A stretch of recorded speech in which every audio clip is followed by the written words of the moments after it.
Hello, my name's Caroline Phipps and I'm the Director of DrugAid. Welcome to our annual review of 2009-2010.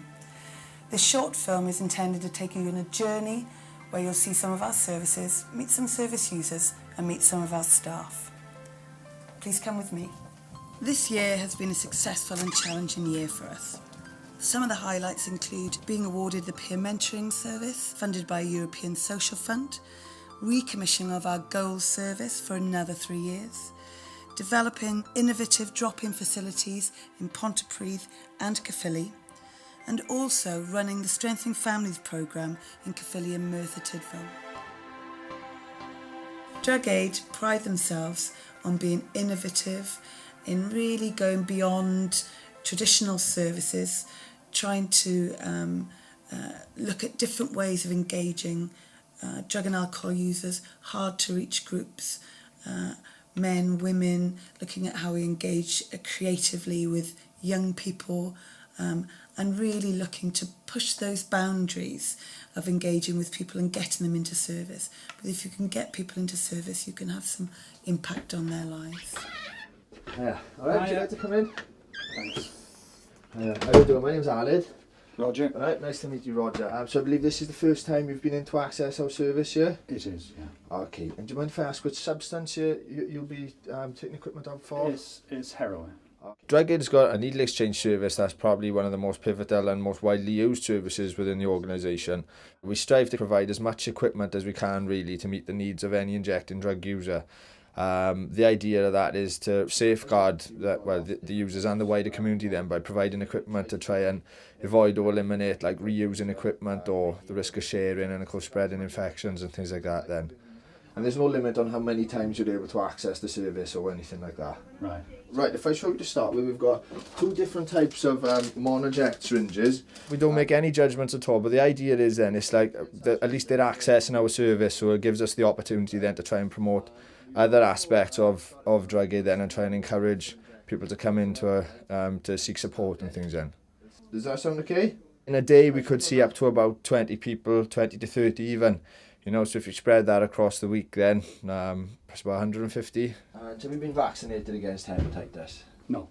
Well, we believe that DrugAid are leaders in their field, that we pioneer different ways of working with individuals. For example, we developed a peer mentoring training programme which is accredited with DrugAid Cymru. And this was very new, nothing had been done like it in Wales. And from that we were able to bid for and successfully be awarded a peer mentoring scheme, engaging with service users, ex-service users, helping service users to gain economic activity, jobs, volunteering opportunities. Well, hopefully we're going to be opening now 5 days a week and possibly the weekend, but we'll see what happens when we get a coordinator in post. Also with regard to drop-in and open access, we wanted to have an ability to engage with hard-to-reach groups. And I think if you want to engage with hard-to-reach groups, you need to be different. You need to work differently. You need to offer different things. And we have done that by opening drop-in centres. They're open in non-traditional hours, that people can come in, have a cup of tea, have something to eat, wash their clothes, have a shower, and engage and talk to somebody about their problems. My journey it started 46 years ago. I was a little boy. I tasted beer. A lot of tragic things happened to me in my past, and I turned to alcohol as a believer that's going to help me. And I kept that belief going until one day I woke up and I realised I was drinking alcohol, but I didn't like it. I'd had problems. I'd been drinking off and on, and I'd had problems all my life, but it had never been this bad where I ended up in hospital. And I didn't think there was a problem, but it was snowballing, getting worse. It was going from one problem to another, you know, parents, kids. Obviously I couldn't work because I was depressed, I was drinking. And the only thing that would take the pain away would be, you know, to drink more. We're not here to say what you're doing is wrong or what we're doing is right. We're client-led. We work with them on their own personal goals. How many people are behind the door, behind the curtain, drinking in their own home. They can have a friendly chat, they can have a coffee if they want one, just talk in general. There's a lot of people out there got nobody to talk to, and they'll come in and talk to us. And we give them as best advice as we can. People who've been through dependency and have been through the treatment, I can empathise with them and sort of have an understanding of their situation because I've been there.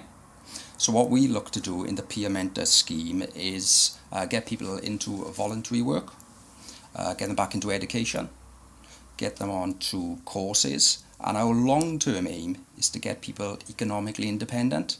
But we realise once people have been through dependency and the treatment, that could be a long way into the future. So we look at things like raising self-esteem, raising self-confidence, and basic social interaction with people.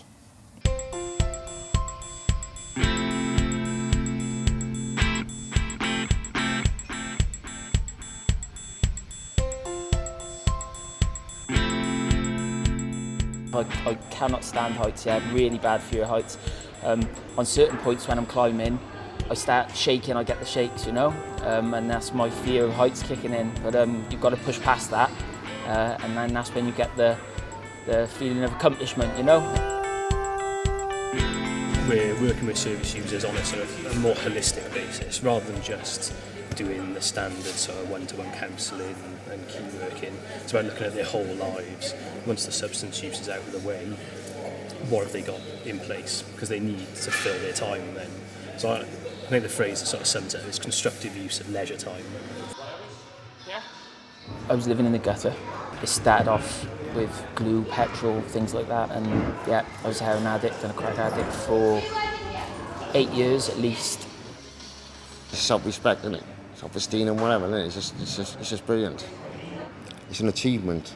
So, yeah, I never achieved anything with drugs. Like, does that make sense? We do a weekly activity group where we've done things like going to the golf driving range, then building up to go and play 9 holes of golf at the actual golfing centre. We did some fishing this week.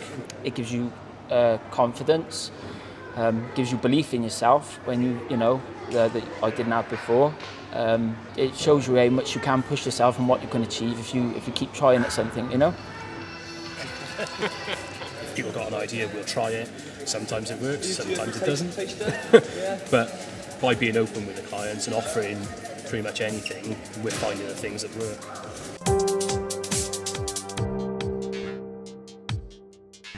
The diversionary activities help put structure in the day, along with other learning things like computers and the computer course, confidence building.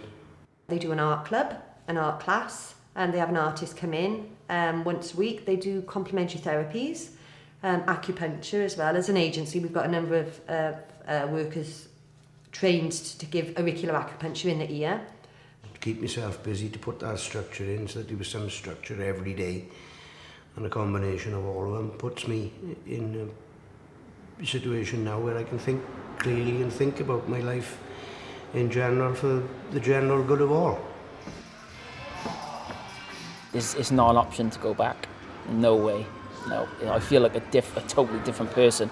When I think about like the things I just told you about, it's as if I'm looking at somebody else's life almost, you know? Even though I've got the memories and they're clear in my head, it's not me. I'm a totally changed person, without a doubt. I'm happy with what I have achieved. I don't say proud, I'm happy. I take it day by day. I'll be proud is when people say to me, thank you for your advice. My goal is one day I'll be a drug counsellor myself, like, you know what I mean? I've got the tools to manage now. I think I have. Perhaps never got them all, but one day at a time.